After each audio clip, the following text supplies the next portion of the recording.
right, guys, I've been MIA for a couple of days. I wasn't totally screwing around, I was a little screwing around. But I looked at my old videos. The tech guy, left last year was left to Curtis, who's a tech tard to run the whole thing. And I was so dark. I looked like I was a dungeon dweller, cellar dweller. And so I want to improve that. So I worked on the lights, trying to work on the sound, added a little AC in the joint because it was too hot. Because I want to give you the best coverage I have in this critical season. Dolphins, we're doomed. It's all over. Restart next year till we're going to Super Bowl. I don't realize how good we are and a lot of in-between stuff. It's all going to change. The box is going to shake so much, but I want to get the initial view of this team, rank the position groups and go over them quickly but thoroughly to create an image of this team so we can then begin placing that against the Colts. So that's my deal today. Got a lot of stuff I'm going to be adding. I've been working hard on my screw around time to think about how to do you guys a better job.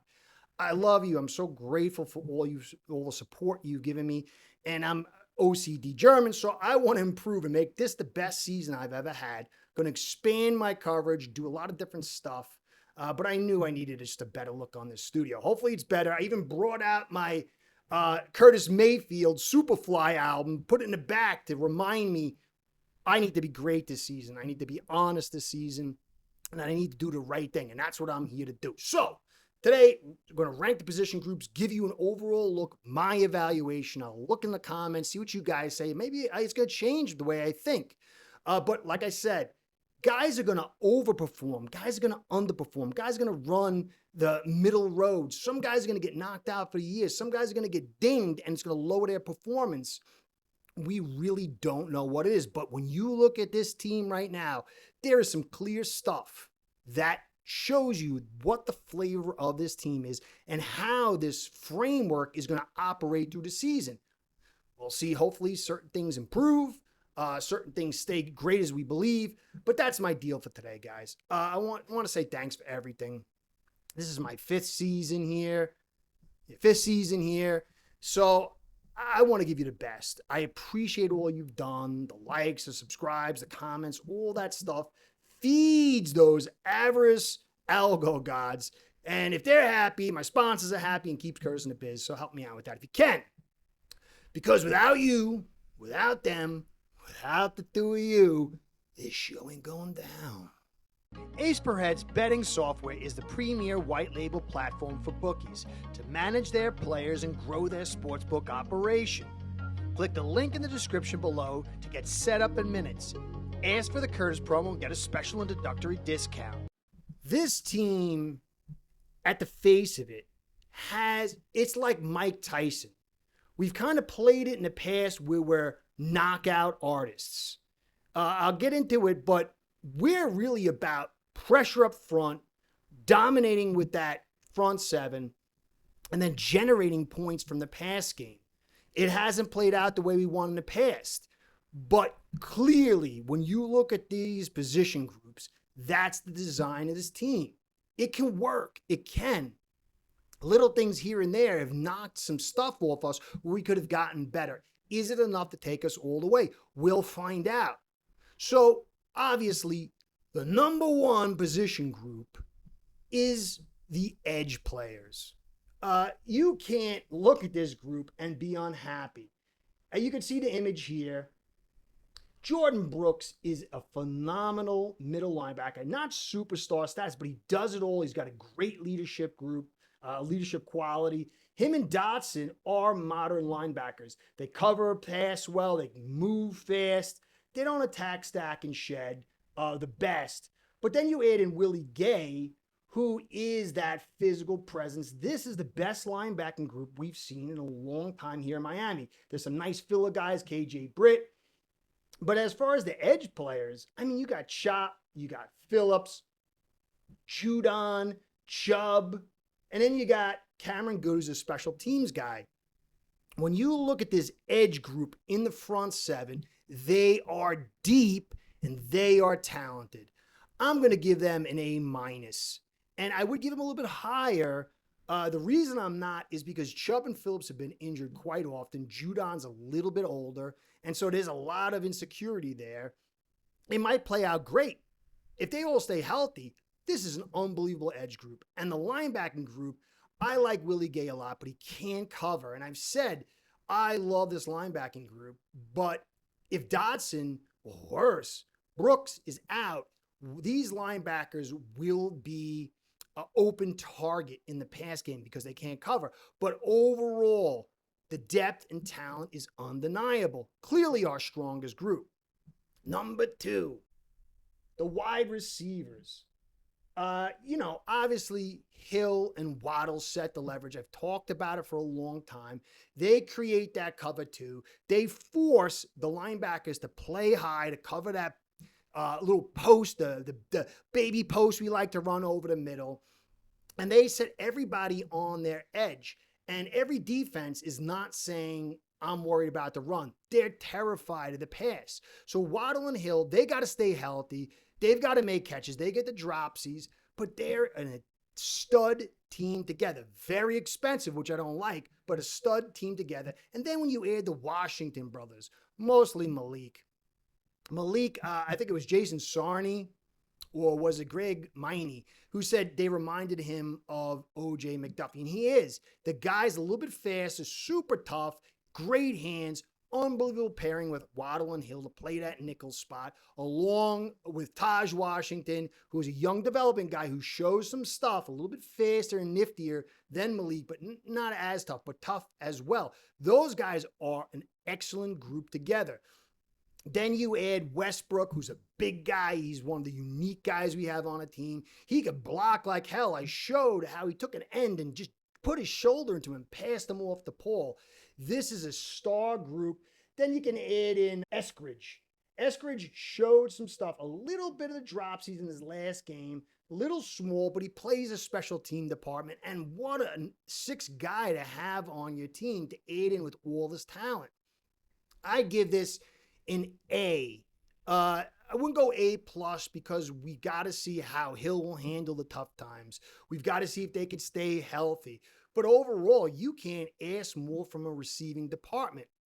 Now, the reason I put them second is because if Hill gets knocked out or has his tantrum, it will tear this all down. Without Hill, you could see in the preseason when Hill's not playing, it's a totally different way they play us. Yes, Waddle is a stud and he's fast, but on his own, because he's not so tall and he's not as shifty, teams will say, okay, we'll roll coverage to him, but then we can kind of blanket the rest and they'll get theirs.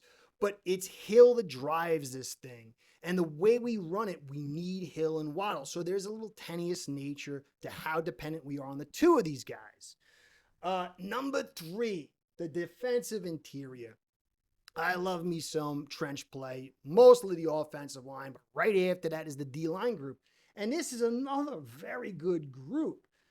Zach Seal is a stud. He's finally getting his due. He was a little nicked up going in here, but he's always been healthy. Little nicks here and there, but we got enough depth around them. Jordan Phillips, who we drafted, is a stud. Much better than even I thought he would be.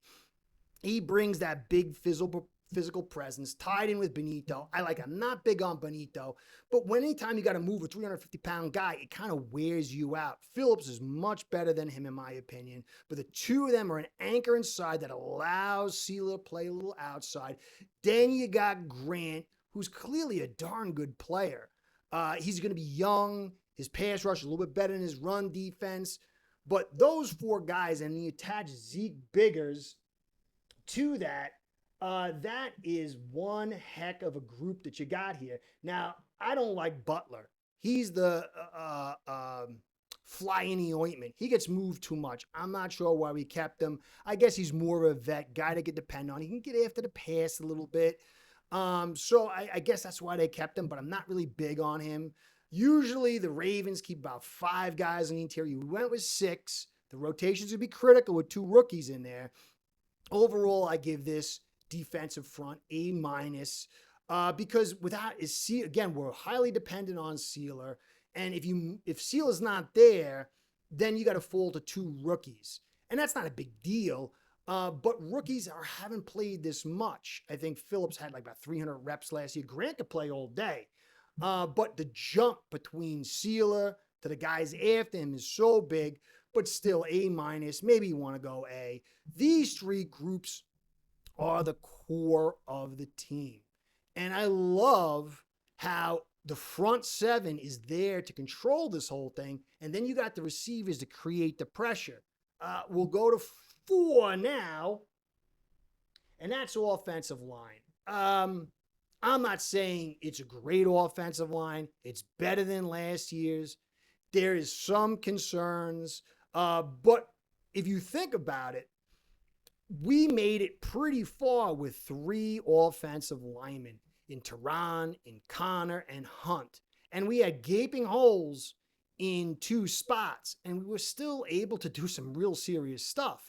Paul looks good. He's not perfect. He gets beat on the inside out a little bit. 1 play in the preseason, but he's so long, so big, nasty, intelligent.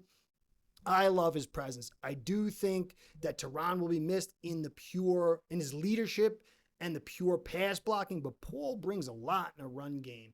Then Brewer, you know what I've said before. The guy is excellent on the second level. He's looking more steady in his pass protection. He did some real nice plays in this preseason, showed that he is getting smarter. The thing is, he can't drive block as much. It's a little bit of a concern, especially if we're going to try to control the interior in the red zone and short down yardage. But he's a good center player for us. Then there's Daniels. Daniels is coming back from the Achilles, still look good. There was some technique things I saw, but he was off for a long time. I expect him to get back to where he was, which wasn't great. It's above average with some nice traits in there. But those 3 guys definitely bring shades of Teron, Hunt, and Connor. Although I loved Hunt and Connor inside, especially as a tandem, I do think they're better tandem than Brewer and Daniels, but still they're pretty darn good. Then you add Jonah. Jonah, I've shown he said, I struggle getting off on my right foot, and it's showing. But the guy's physical talent to overcome some of these technique deficiencies is pretty astounding. If he makes small improvements in these technique department, he'll go from to a positive, and that could be 4 guys strung together. Now, Jackson is not very good in my opinion, but he does have some ability. His injury history is a huge concern, but I am concerned that Borum and Brunskill, those guys are not my hot to trot guys to fill in. Although I like Brunskill, I think he's a solid guy. He's my favorite backup. We got Eichenberg in the background and Maya, which I'm not high on, as you know. Keon Smith struggles. If we're throwing fast, okay. Borum, if we're throwing fast, okay. Although I like Borum the way he moves some guys out in the inside zone, but he does struggle in the outside zone. You can see him get beat in a pass rush. But this is a potentially good front with if Savaiinaea steps up. With Jackson, I'm still a little concerned, but 4 guys, you can get away with that. And he's not total liability, Jackson. But any injuries, this thing drops dramatically. I'd say B minus because of the concerns of Jackson's health, the lack of true depth at right tackle, and uncertainty of whether Jonah is going to step up. Now, I think Jonah will be good long-term. It's going to take maybe a little time for him to get some of this technical stuff. But this is still a better offensive line than last year. No Eichenberg and no Jones. And then our right tackle spot was all over the place. We got Lamb back too. I didn't put him in the thing. But we got rid of him because he was injured and he wasn't playing that well last year. The Eagles got rid of him. We got him. Okay, it's another guy. But this is a thin little group here, and there's not much cavalry coming. So that's my take there. 4 running backs. There's some real potential here. Achane is a stud. As a bunch of people I've talked about, he's going to be the future kind of Hill guy. But he's got the injury concern. He's coming in with the calf. Is it 100% or a little bit off? Will he get injured again? He's not really great inside, but he's perfect for what we do, like the outside runs, the OZs. He can crack it open if you give him some space in the middle. Warwick Dunn was a guy who could do it. And then he's great in the pass game. Guy's a stud. But can he stay healthy? It's a big question.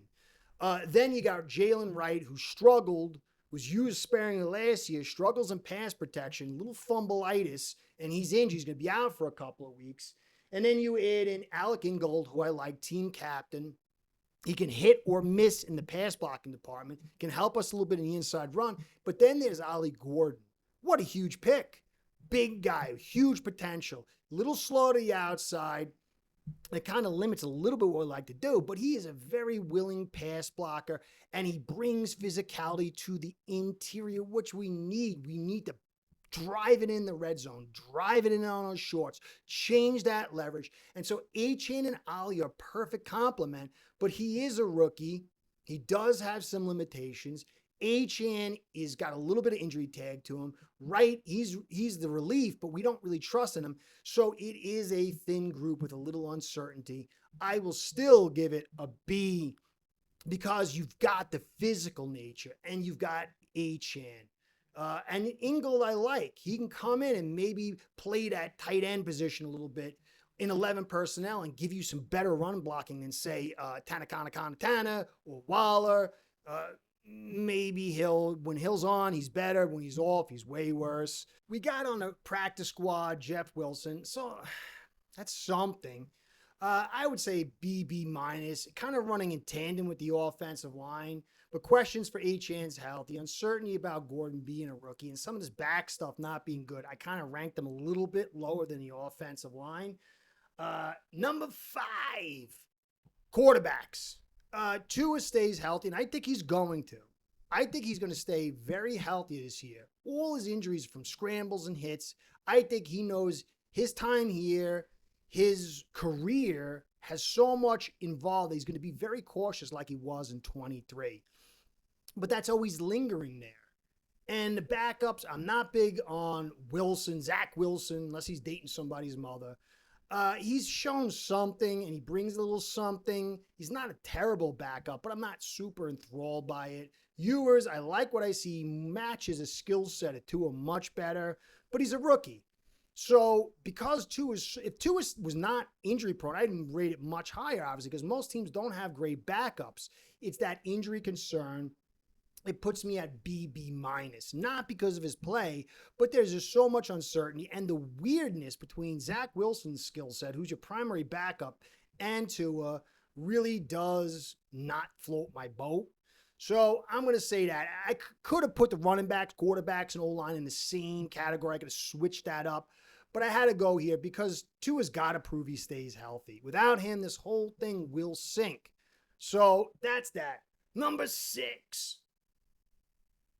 Safeties. Minkah is a major player for us. He wasn't used correctly, although they moved him in a rover role and he struggled a little bit last year. But this guy is really smart. You can see he makes plays. He's a great tackler. He's going to be perfect with Weaver, rotating him around. But the depth behind him, Ashton Davis is a guy who's going to come back, but he does struggle a little bit, and he's never been a starter. I like him, but he's been injured a lot too, and he missed some time already. That's a little bit of concern. Trader, my man Jason Sarnia loves Dante Trader, but he's been injured, and he's a rookie. We got Campbell. Can't remember his name. He's an okay piece, but you've got one star and a lot of question marks with injuries and youngness and lack of talent. Minkah goes down, this whole thing falls apart, and he's like a B minus. So it makes this unit B minus C plus. Now he's carrying a lot of weight, and if guys stay healthy, this could dramatically rise. But I don't like depending a whole position group on one player with a lot of concerns in the background. So C plus, another B minus. With Minkah, I think we'll be fine with this front, but without him, it's going to be a glaring hole. 7, defensive back group. Look, I love Storm Duck. I think he's gotten better. You see that guy, he's jacked. He is our primary guy. He's going to be the number 1 corner. He's going from UDFA, some nice stuff last year, to carrying the burden this year. That's a lot. And then when you tie around it, Bonner's injured. Brent's, he's a new guy, 6'2", 6'3". He's had injury problems. He's never been super good. He does offer some stuff. Rasul Douglas, I like his veteran status. He could be used to mitigate some of his inability to cover deep. And in man, I like the piece. They'll love it. Jack Jones is a hit or miss. Jack Jones is a guy who will lock you down, make a big play, or totally blow it. And he struggles a little bit in the tackling department. Not a bad piece as well. Cam Smith, who's not with us, now he's on the IFA or whatever it is. Something's going on with him, and it's sad. I don't want to make fun of it, but I said this guy doesn't look right when he's talking. He looks a little lost. I hope he gets better. Wished we didn't keep him, but they're going to try to make something out of it, and he's not really part of the roster anyway. And then there's Jason Marshall Jr., who's a rookie who has loads of talent, asked to play the nickel. I've liked some of the stuff I saw in his film in the preseason, but some of the stuff I didn't. And that's a lot of question marks. I've got to say C minus. C. I'll say C. But it could go lower. It could go higher. It's the most mercurial position group, I think, of this team. The front will offset a lot of the problems, but if that front isn't getting to you and then they get extended looks by the quarterback, how are they going to respond? I can't really be too high on it. Although it could be much better than we think. If everything stays healthy with the front and with Minka. Minka, again, while he's primary to the safety group, he's also primary to this cornerback group. So it is a big, big concern. Number 8, tight end. Tight end. Tanakana, and Waller. They really can't block. Waller is, we don't know when he's going to be full strength and how much he can carry if he is. And that bothers me. I like them in a group if you had one stout guy. But then you got Julian Hill after that. You could tie Ingle into it, and I like Ingle tying into it. But Julian Hill has got all the talent in the world, but he's been very inconsistent. And when you look at this position group, it's thin, it's uncertain, it's pass heavy. And that just kind of concerns me because the key is to run that football inside, not to be the Dallas Cowboys of the 90s, but enough to change the leverage. And will they do it? I think they're going to add in the pass department. I think Tanakana can do pretty good catching the football, but he's 230. And Waller can too, especially in that high point catching. He catches with his hands. He's going to work well with Tua. But now you're resting so much on Julian Hill to be that guy with Ingle tied in there. Very thin, very one-dimensional, and a lot of curiosity. I have to say C minus as well. I won't go D, but clearly this is a concern. So when you pull it all together right now, we have the ability to headhunt. And as far as knocking quarterbacks out, getting tackles behind the line of scrimmage, the big headshot. And on offense, the same thing with the pass game.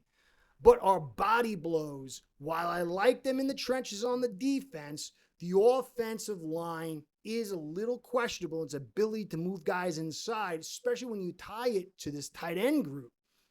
And so I don't know if we can deliver enough body blows in these bad conditions against certain teams. A little bit of it will accelerate everything. Again, it's about watching the leverage of the opposing defenses. I've shown it for a couple of years now what it looks like. And if that starts shifting to some of the stuff you saw with Jacksonville the last week of the preseason, I think we'll be better than expected. But if we can't and we struggle and we don't succeed enough to change that leverage, we're still going to do better than last year, but we will be inconsistent. And if we don't have time of possession, and a lot of that comes from the run game, not just on the outsides, because I've shown how you can cover the edges and the outside run and the screens and the pocket post and the deeps with the same look. But if we don't have enough time of possession, this defense will be on the field. And that will build over quarters, halves, games, and the season. And the strength of this team will get sapped and will put more and more on this offense. That is a concern. Overall, I give this team a B minus, maybe a B.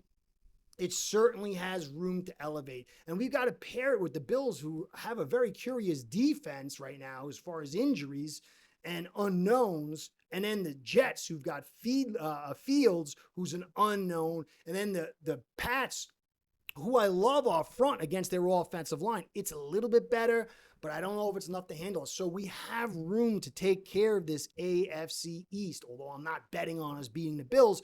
But if that defense sinks and we get a little inside run because they like to run very thin defenses, then we can expose them like we did last year.